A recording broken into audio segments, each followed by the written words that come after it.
बिस्मिल्लाहिर्रहमानिर्रहीम। अच्छा, अब हम प्रॉपर ग्रेन स्टार्ट करें, ठीक है। उसमें हम सबसे पहले जो है वो कौन सा करेंगे, हम करेंगे एंटीरियर पिट्यूटरी ग्लैंड, ठीक है।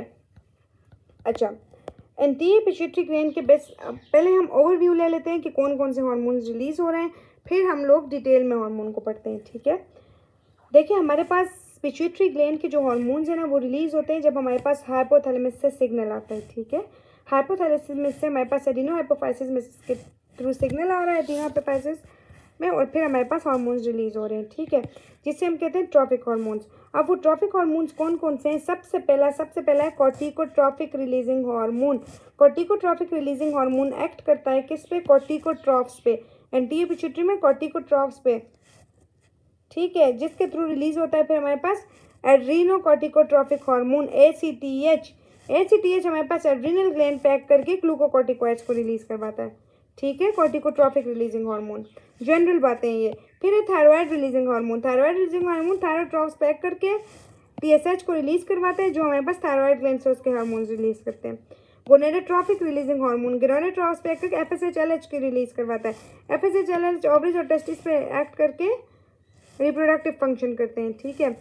ग्रोथ हार्मोन रिलीजिंग हार्मोन हमारे पास क्या रिलीज एक्ट करता है? सोमेटोट्रॉफ्स पे और रिलीज करता है ग्रोथ हार्मोन, ठीक है, जो आगे हमारे पास ग्रोथ वगैरह में और मेटाबॉलिक फंक्शंस करता है डिफरेंट, ठीक है। अच्छा, फिर हमारे पास TRH होता है हमारे पास, जो हमारे पास लेक्टोट्रॉफ्स पे भी एक्ट करता है, ठीक है, और प्रोलैक्टिन को रिलीज करवा रहा होता है, ठीक है। प्रोलैक्टिन जो है वो फिर मेमरी ग्लैंड्स के थ्रू मिल्क की इंजेक्शन करवाता है, मिल्क की प्रोडक्शन करवाता है, सॉरी प्रोडक्शन, ठीक है। अब ये पे जो इंजेक्शन होती है ना, इंजेक्शन वो ऑक्सीटोसिन करवाता है और प्रोडक्शन जो है वो प्रोलैक्टिन करवा रहे हैं, ठीक है।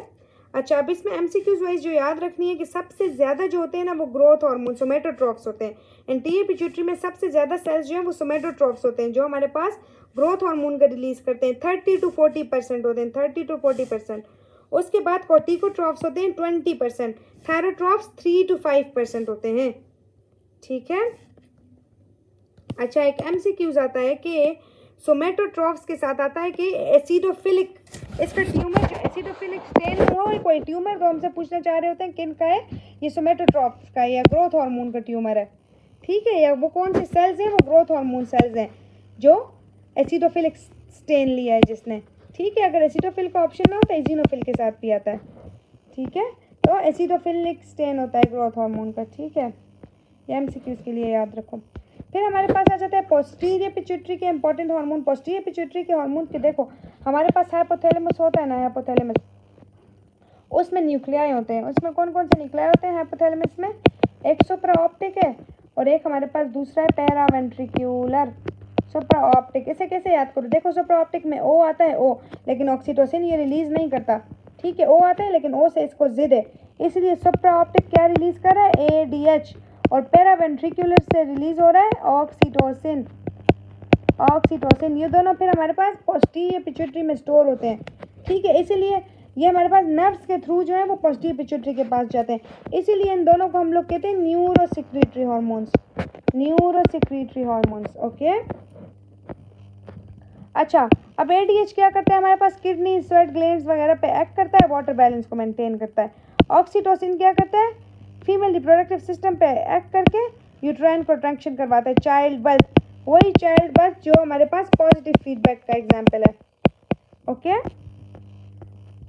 ये दोबारा से जो है वो एंटीरियर पिट्यूटरी के हार्मोन्स का ओवरव्यू दिया हुआ है, ठीक है। तो ये हमने कर लिया, ये टेबल वही वाला टेबल दोबारा से ओवरव्यू के तौर पर मैंने ऐड किया ताकि रिवीजन हो और आप लोगों को याद हो जाए, ठीक है। गोनेडोट्रॉफिक रिलीजिंग हार्मोन जो है वो ल्यूटिनाइजिंग हार्मोन भी रिलीज करता है और FSH भी इसके थ्रू रिलीज होता है, ठीक है। दोनों रिप्रोडक्टिव सिस्टम पे एक्ट करते हैं। जो हमारे पास ल्यूटिनाइजिंग हार्मोन है वो क्या करता है? सेक्स हार्मोन्स की सिंथेसिस में हेल्प करता है, और FSH जो है वो हमारे पास स्पर्म्स और एग की प्रोडक्शन में हेल्प करता है, ठीक है।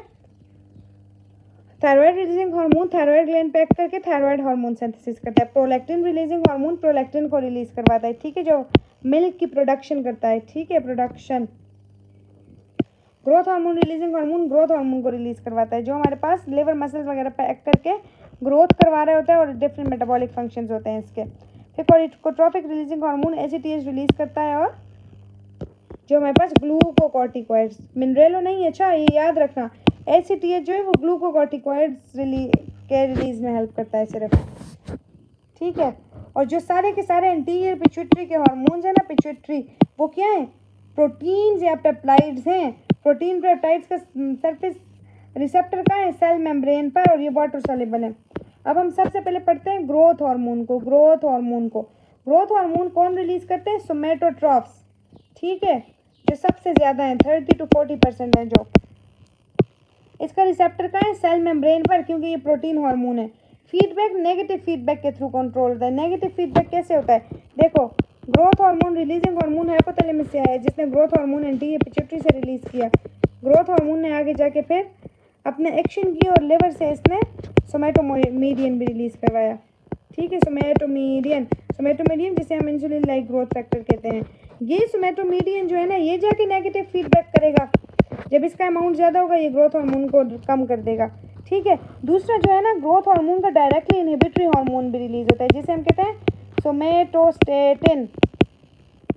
तो ये सोमेटोस्टेटिन और सोमेटोमीडियन इसके नेगेटिव फीडबैक में हेल्प करते हैं, ठीक है। अब इसका एक और इम्पॉर्टेंट MCQs वाइज क्वेश्चन क्या आता है कि ये पल्सेटाइल मैनर में रिलीज होते हैं। पल्सेटाइल, जो हमारे पास non rapid eye movement sleep है ना, जिसे NRM कहते हैं,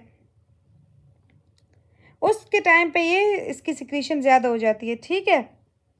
स्लीप में एक और आता है अर्ली मॉर्निंग के साथ हम कॉर्टिसोल करते हैं, ठीक है।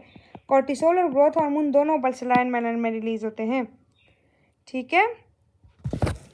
अच्छा, नॉर्मल कंसंट्रेशन इसकी क्या है, 1.6 से 3 नैनोग्राम, जबकि चाइल्ड में जो है वो ग्रोथ हार्मोन ज़्यादा होता है, क्योंकि चाइल्ड में भी ग्रोथ हो रही है ना, तो इसलिए ग्रोथ हार्मोन का अमाउंट ज़्यादा है, 6 नैनोग्राम पर मिलीलीटर, ठीक है। अब ये इसका कंट्रोल है, कैसे, देखो, रिलीज का फैक्टर्स इसके क्या है, हाइपोग्लाइसीमिया में रिलीज होता है, फास्टिंग में, स्टारवेशन के दौरान, एक्सरसाइज के दौरान, स्ट्रेस या ट्रॉमा में, ठीक है।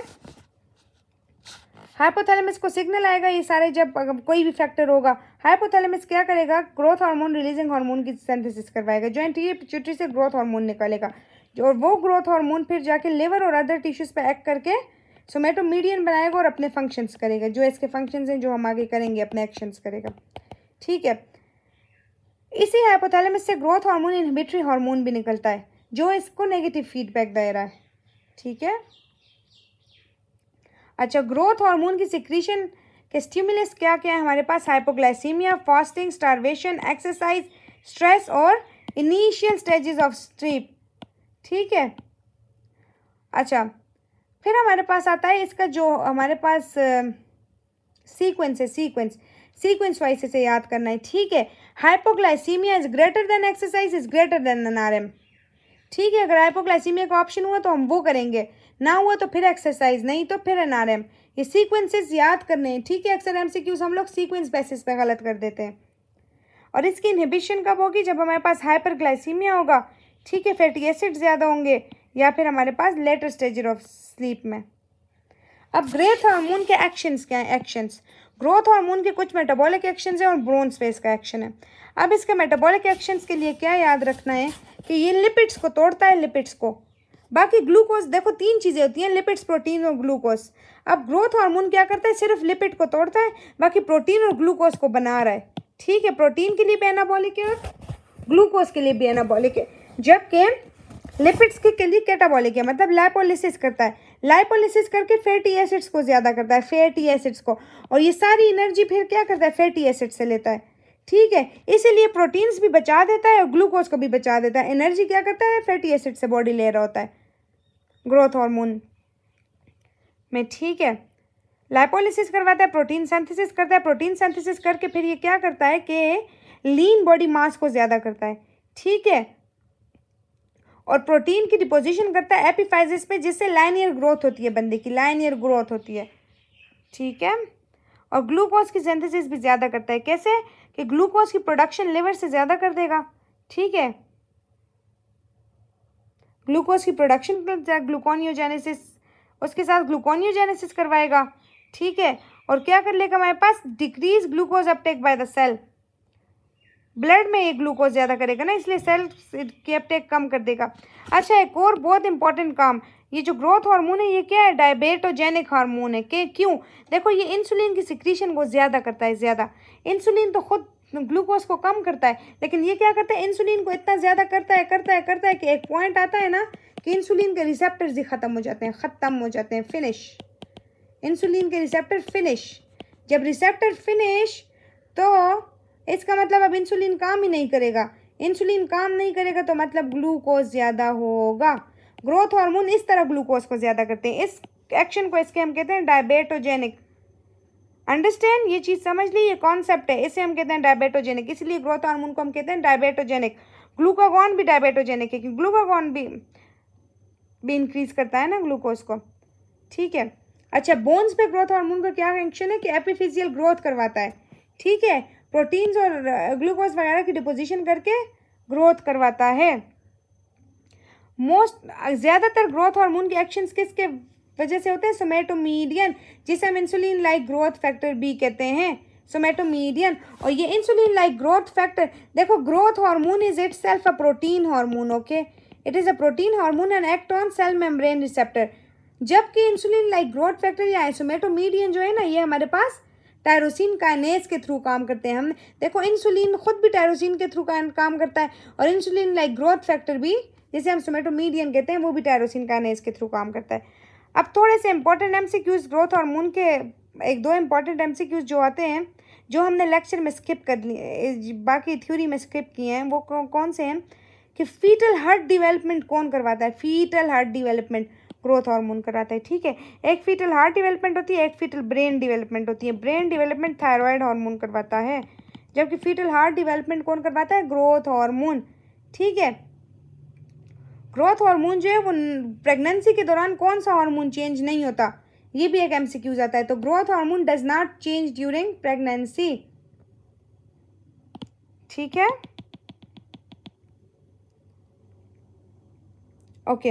अब आप थोड़ी सी पैथोलॉजिकल पॉइंट्स पे आ जाओ। अगर हमारे पास चाइल्ड में ग्रोथ हार्मोन का लेवल कम हुआ तो इसका मतलब है कि ग्रोथ नहीं करेगा। चाइल्ड क्या होगा? ड्वार्फ होगा, ड्वार्फिज्म होगी, शॉर्ट स्टेचर होगा, माइल्ड सी ओबेसिटी होगी और प्यूबर्टी डिले हो जाएगी। ठीक है, अगर हमारे पास प्यूबर्टी से पहले, बिफोर प्यूबर्टी ग्रोथ हार्मोन का लेवल कम हुआ, डिक्रीज होगा, तो पेशेंट में क्या होगा? गैगेंटिनिज्म, लाइनियर ग्रोथ ज़्यादा होगी। और अगर आफ्टर प्यूबर्टी ग्रोथ हार्मोन कम ज़्यादा हुआ, ठीक है, गैगेंटिनिज्म भी ग्रोथ हार्मोन ज़्यादा, एक्रोमेगेली में भी ग्रोथ हार्मोन अगर ज़्यादा हुआ आफ्टर प्यूबर्टी तो क्या होगा? हमारे पास एक्रोमेगेली होगी, विजरोमेगेली होगी इसमें, और ग्लूकोज इंटॉलरेंस होगी, और हमारे पास पेरियोस्टियल मास इंक्रीज होगा। ठीक है, थिक होंगी बोन्स। ये था हमारे पास पूरा ग्रोथ हार्मोन। ठीक है, अब थोड़े से प्रोलैक्टिन के इंपॉर्टेंट पॉइंट्स कर लेते हैं। प्रोलैक्टिन क्या है? प्रोलैक्टिन जो है वो हमारे पास लैक्टोजेनेसिस करवाता है। ठीक है, लैक्टोट्रॉफ्स पे एक्ट करता है। लैक्टोजेनेसिस मतलब प्रोडक्शन करता है मिल्क की, लैक्टोजेनेसिस करवाता है। ठीक है, इसकी पाथवे क्या है? हाइपोथैलेमस से हमारे पास एंटीरियर पिट्यूटरी को सिग्नल आता है। एंटीरियर पिट्यूटरी जो है वो फिर प्रोलैक्टिन को सिक्रीट करवा के मेमरी ग्लैंड्स पे एक्ट करता है। मेमरी ग्लैंड से फिर हमारे पास मिल्क की प्रोडक्शन करता है। ठीक है, और यही हमारे पास नेगेटिव फीडबैक के थ्रू फिर इनहिबिशन भी करता है। ठीक है, अच्छा, फैक्टर्स जो प्रोलैक्टिन को इंक्रीज करते हैं और वो फैक्टर्स जो डिक्रीज करते हैं। इंक्रीज करने वाले फैक्टर्स क्या हैं? एस्ट्रोजन, ब्रेस्ट फीडिंग, जितनी ज़्यादा फीडिंग होगी उतना ज़्यादा प्रोलैक्टिन इंक्रीज होगा। स्लीप, स्ट्रेस के दौरान, थायराइड रिलीजिंग हार्मोन, अब हमने टेबल में पढ़ा था ना, थायराइड रिलीजिंग हार्मोन भी प्रोलैक्टिन की सिक्रीशन करता है।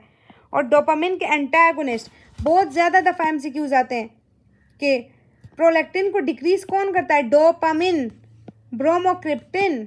ठीक है, ये डोपामिन बहुत दफ़ा एमसीक्यूज में आता है।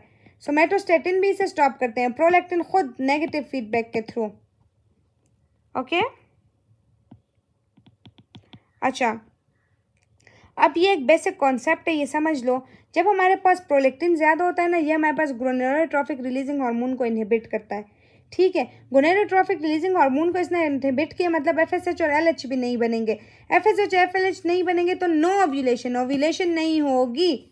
ठीक है, इसीलिए हमारे पास जब लैक्टेटिंग मदर होती है ना, लैक्टेटिंग मदर, इसीलिए लैक्टेटिंग मदर में क्या होती है, ओव्यूलेशन नहीं होती, क्योंकि प्रोलैक्टिन ज़्यादा होता है, गोनाडोट्रोपिक रिलीजिंग हार्मोन को इनहिबिट करता है वो। ठीक है, और कुछ इंपॉर्टेंट पॉइंट्स क्या हैं कि अगर हमारे पास प्रोलैक्टिन का लेवल लेस देन 1000 हुआ तो मतलब ये क्या है, स्ट्रेस या ड्रग्स की वजह से हो रहा है। अगर 1000 to 5000 हुआ तो ये हमारे पास माइक्रो प्रोलैक्टिनोमा है। माइक्रो, मैक्रो कब होगा, जब 5000 से लेवल ज़्यादा होगा। 5000 से लेवल ज़्यादा है तो ये क्या है हमारे पास, मैक्रो प्रोलैक्टिनोमा, मैक्रो प्रोलैक्टिनोमा। ठीक है, प्रेगनेंसी के दौरान लैक्टेशन को कौन इनहिबिट करता है, during pregnancy, this is MCQs. During pregnancy oestrogen lactation को इनहिबिट करता है कौन, अगर ऑप्शन में एस्ट्रोजन प्लस प्रोजेस्ट्रॉन हुआ तो वो प्रेफर करेंगे, ना हुआ तो खाली एस्ट्रोजन को प्रोजेस्ट्रॉन पर प्रेफर करेंगे। ये सीक्वेंस है इसका। ठीक है, प्रेगनेंसी के दौरान। Now comes thyroid